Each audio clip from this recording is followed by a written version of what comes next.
On the Edge with April Mahoney. Brains, how are you today? You're at the spot, the place, the location where the conversations are pointed, the guests are sharp, and the responses are never dull.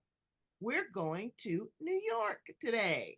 We are with Susan Weissbach Friedman. She is not only an amazing psychotherapist, but she's also a budding, inspiring novelist. She's going to share with us the release of her new book. And this is an exclusive, Brains. We are going to look at that. Clara's Truth. Clara's Truth. We are going to be able to share this with her before anybody else on the planet. So you guys are in for a treat. So it's so nice to have you, Susan. Tell my brains a little bit about you and how you show up in the world.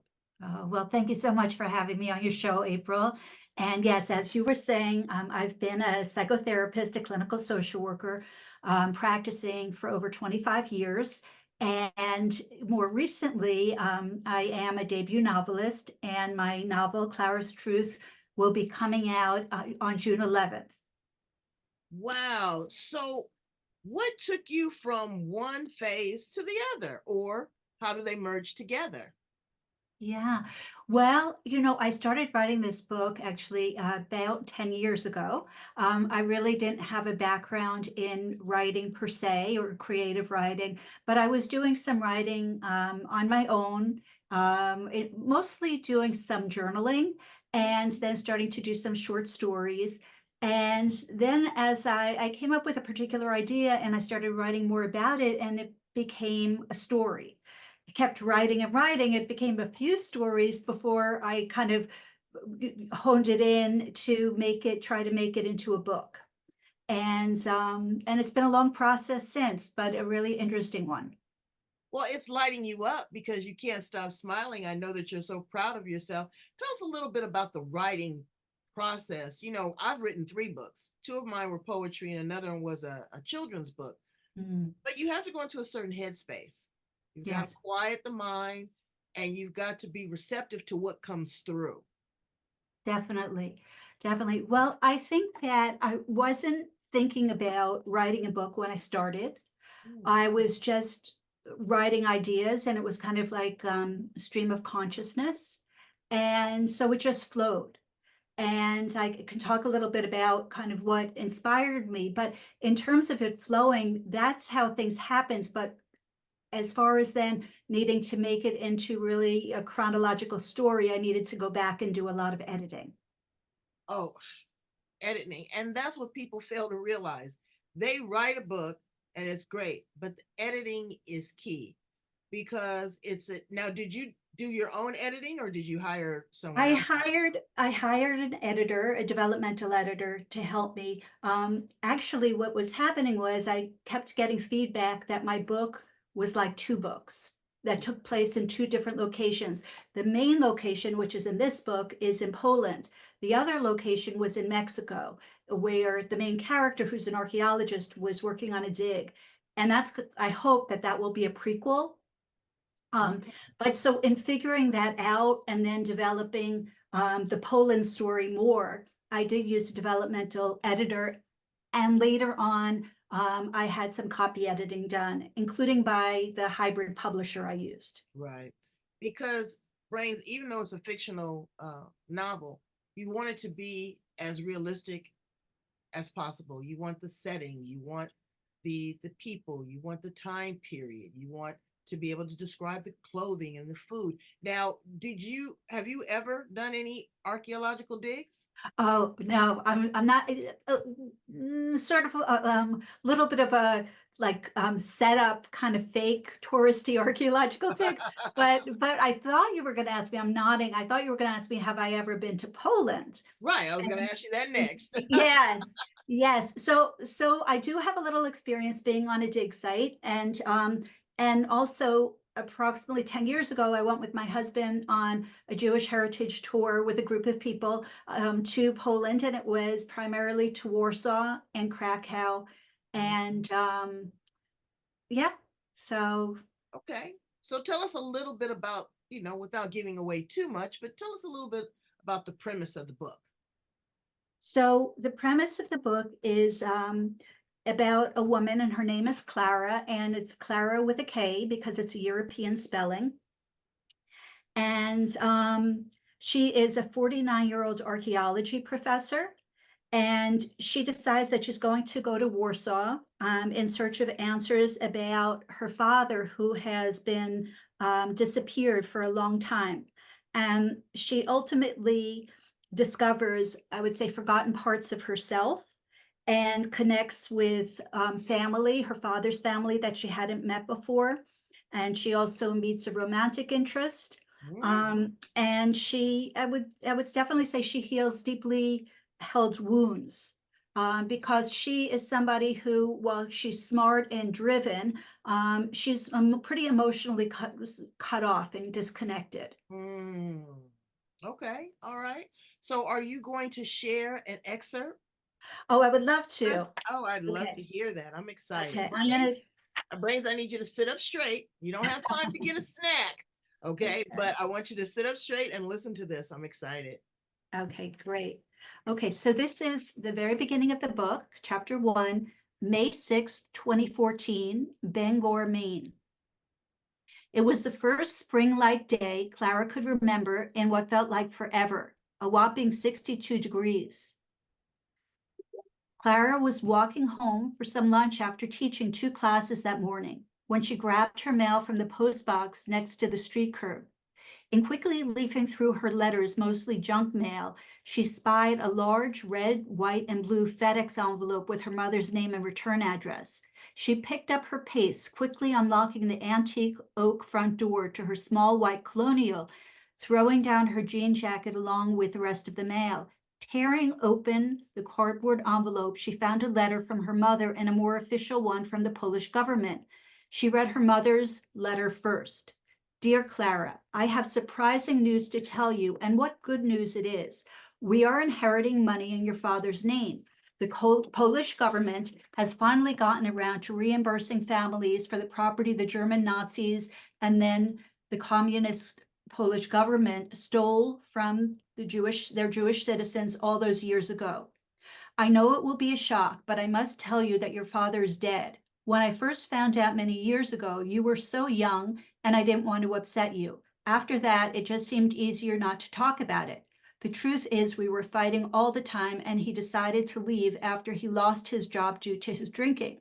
He refused to understand that your grandfather was as important to me as he was, and I couldn't just move out, just the 3 of us, leaving your grandfather all alone to fend for himself. What kind of daughter would that make me? He took a train to Philadelphia from New York City to look for work. There was a job a friend had told him about, and well, the train was in an accident. He was among 5 passengers who were immediately killed. You were so young, only 6 years old. His sister Rachel still lived in Warsaw at the time. When I told her about the accident, she somehow had your father's body flown to Warsaw, where he was buried. I know I should have told you sooner. I'm forced to bring it up now as there's a lot of money at hand, $250,000.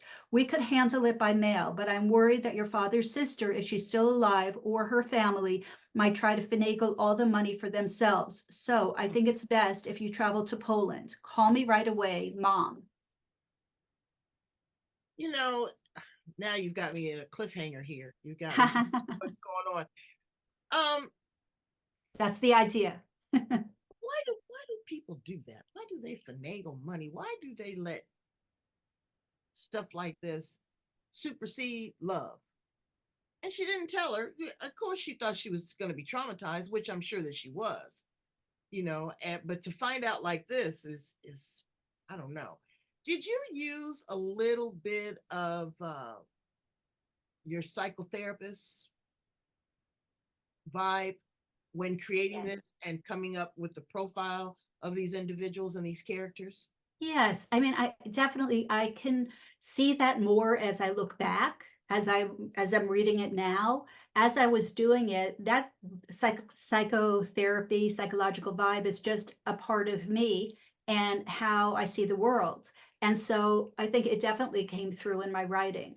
And I hope that it comes through in the depth of the characters, in Klara herself, in her mother, in who her father was. There's a big piece where she connects with her father's sister, her aunt, Mm. who's basically the same age as her mother. Um, and as I mentioned, there's a romantic interest. His name is Philip. She has a cousin, Hannah, that is quite suspicious of her motives at first, thinking she just came because of the money, because the family in Poland hadn't heard from her ever. And then later on in the book, there's a series of letters that she has translated for her. And they're in Polish and they're by her father when he's living, before he dies, when he's living in New York City, and mailing letters about Klara to his sister in Poland Oh. when she's a little girl. As a writer, sometimes we have blocks. Just zone out. What did you do to reinvigorate yourself? Did you read other authors? Did you go for a walk? Did you journal? Did you Yeah. uh, connect with some other people, maybe in the Polish Jewish community? Yeah.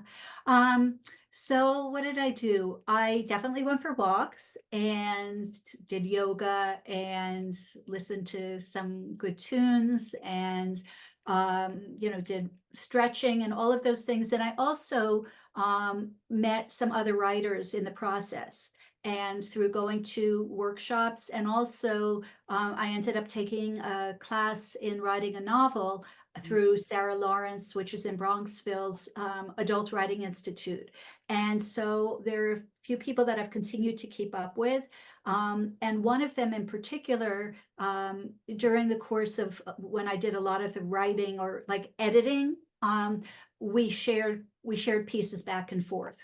So Mm, she would send me a chapter of hers and I'd send her a chapter of mine, and then we would write notes and we would discuss it. And I think that a lot of writers have that kind of a setup where maybe they have a group that they write with and share pieces, or they have another person. And having another pair of eyes on your writing, at least for me, really helped a lot.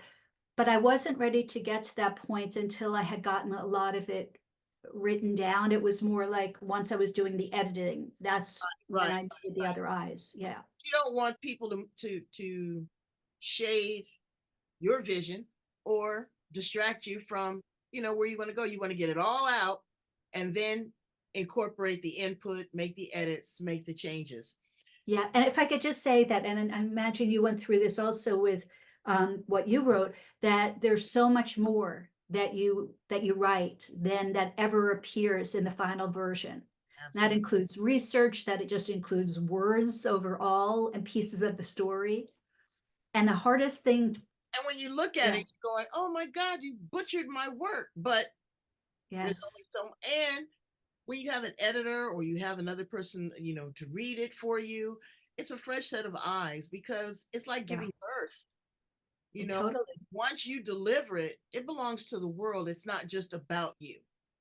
And we Right. can And go each on and on and on. on and on. And each person who reads this book or any book is going to have their own perspective and bring their own experience to the book. And so it's going to mean different things. And some people are going to like it, some people are going to resonate with it, and others won't. And others might dislike it for certain reasons, or just feel like, oh, it doesn't speak to me, and put it down.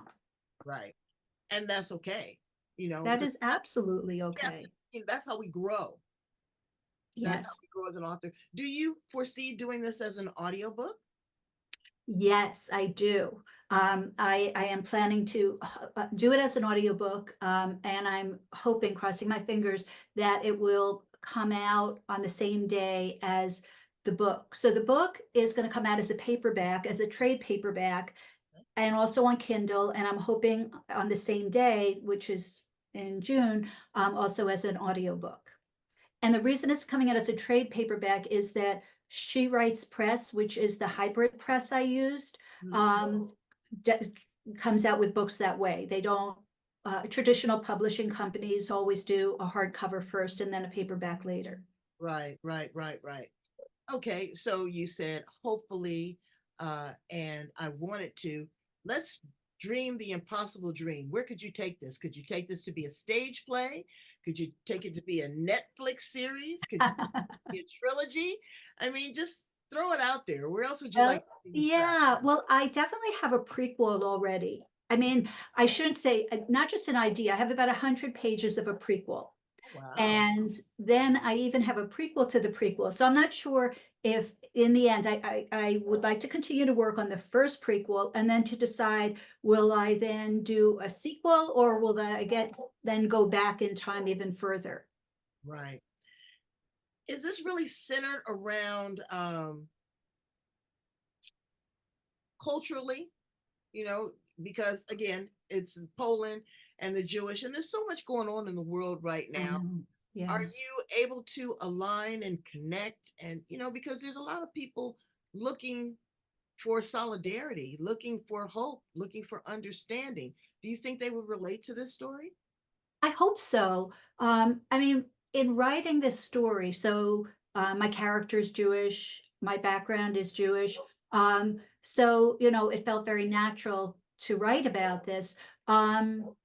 But I would say that I hope that the book is also not just about somebody who is Jewish culturally and who has this connection to Poland because of her family or her father's family. It's also about trauma, right? And it's about Clara's personal, individual personal trauma. It's about the trauma of what went on during World War II. So, over 75 years ago. I think it's over seven. I'm not doing the numbers right now, but many years ago.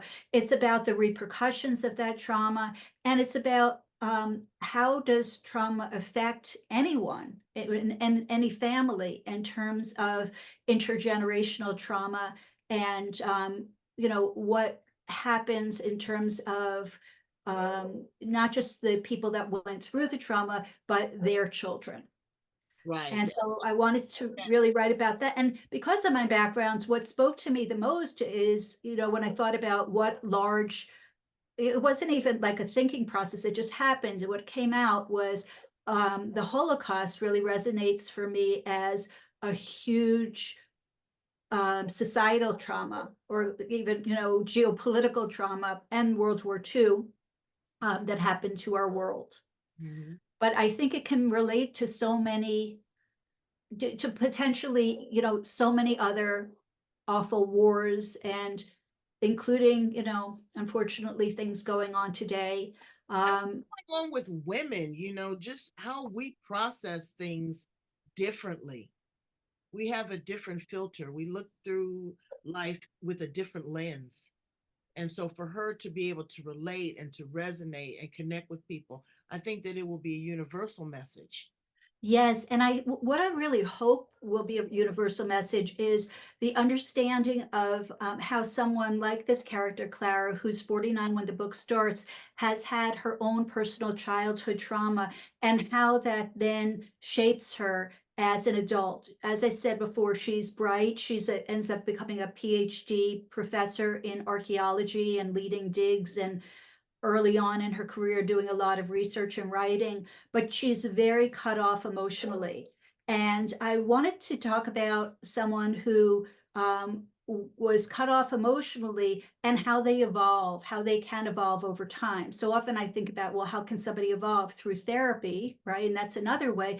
But because I was writing this story, I was able to create a new family for her, and especially with an aunt, her father's sister, who really wanted her, really wanted her in her life. And so that helps her to become more connected and less emotionally frozen and stuck, and to a point that she was able to, with a lot of difficulty, but have a relationship with a man. And you know what? It's a lot, maybe a fictional book, but it is so realistic and so on point because we can rewrite the narrative. We can rewrite our story. We can learn to live with trauma. A lot of times people say, oh, get over it. Well, it's a part of who you are, it's a part of your soul contract, I believe, anyway. But to be able to go with her, this will be very helpful to other people that are struggling with things that have happened in their past, and they keep replaying that same story, you know. So with help, counseling, families, travel, all that. So I'm excited for you. Let's ask some fun questions about you. How about that? Sounds good. Um, as a child, what were some of your favorite books that you read? Some of your favorite childhood memories? Oh gosh. I loved books like James and the Giant Peach. Oh yeah. Yeah, that and Charlie and the Chocolate Factory, and Pippi Longstocking books, um, and um, Judy the little when I was a little bit older, Judy Blume books. I was just getting ready to say that. Was she the best or whatever? She, She yeah, totally. again, that was another trailblazer. She really introduced um, making that transformation into maturity for girls a little bit easier. And she was just, Absolutely. are I you think she was God? It's me, Margaret. yeah, that's right. That's right. I think everybody, every girl, every woman of a certain generation, and I think we're close in age, April, definitely read that book and passed it around to their friends. And It was a it rite of was passage. before there was so much more information out there now, both in books and podcasts and just, in classes than there was back in the 70s. And it was just so simplistic and easy to read. And it didn't seem like it got a lot of controversy from parents either. You know, No, others I, were really willing to let their daughters read this, share it, explore it. You know, it answered a lot of questions for them as well. that's But right. it was very comfortable. It was I very, think it was very comfortable for parents, and I think a lot of parents appreciated it mhm, because they didn't have the language themselves, right? absolutely, absolutely. So, as you progress as a writer, what are some of your challenges that you found in the writing process? Some of the Yeah. stumbling Uh, blocks. well, I would say a lot of the stumbling blocks really came into place when I tried to get my book published. And I think that's true for many people, certainly that I speak to. It's really, really hard to know how to get your foot in the door when you're not in the industry, when meaning, you're not in publishing in some sense, when you're maybe also not in social media, when you don't have if you don't have a master's in fine art in writing. Not that that's a guarantee by any means, but you tend to meet more people in the field that way, through professors, through other writers that you're in class with. um, so that was the most frustrating piece. And I just sent out, and basically you need to get an agent if you're going to go the traditional publishing route. And so that's what I did try to do, and it didn't work out. And after sending out, I got some nice responses, some outright rejections, and many no response at all, no responses at all. And it's always painful to put yourself out there and not know what somebody's thinking or get a rejection. And then a friend of mine said, told me about She Writes in particular, which is also connected to Sparks Press. Mhm. And that is a hybrid company. So what that means is that they are involved with distribution and also well, I would say the main thing is distribution and just helping you get setting things up and getting the book out. It is a challenge. And what we also have to consider is that a publisher is not a marketer or a salesperson. It's like getting it to the auction block, but you have to sell it through. And you can't get bored with your body of work. You know, they're still selling the Torah, they're still selling the Quran, they're still selling the Bible. You still got to sell yours, Susan, Yeah. forever and ever, because you're leaving a legacy. You know, you are leaving definitely an imprint. Yeah. If I could just say, April, I think, the marketing piece is so huge. So my understanding is even with traditional publishers, and I know a few people who have gone that route, that they still have to get out and promote their book. And certainly with hybrid, you have to do that. And the more you do that, although it can be like, it might not be your thing, that's, I think, not why most people go into writing, to promote their books. It is a very real piece now to what you have to do. Yeah, because visibility is key. It's a flooded highway. And so Yes. what is going to have you standing out? Online book uh, readings, online book signings. You can do that. Women's groups, the public library. Yes.